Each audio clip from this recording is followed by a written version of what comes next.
Guys, ito na po yung ating ginataang kulay at ayan, kumukulo na po siya guys. See, instant gata na po yung ginamit ko dyan guys, kaya wala na siyang space pa. At ilagay na natin ang ating mga pangpalasa, ang ating wall syrup para mas lalo siyang sumarap. Then, ang ating liquid seasoning.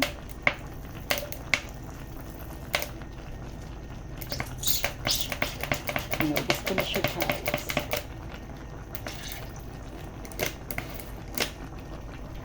At konting asin.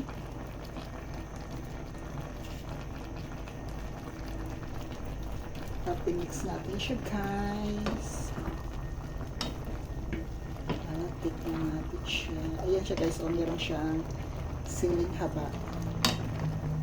Ilagyan ko yan siya. Saka sibuyas. At loya. Ayan siya guys. Ang sarap. Okay na siya ang lasa. At ilagay na natin ang ating pritong isda. Kayo guys, ano po ulam yung sulisan yung pananghalian guys.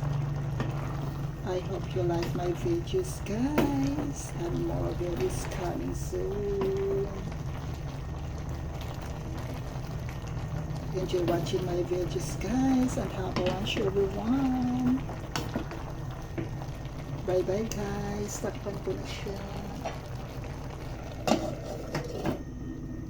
Bye.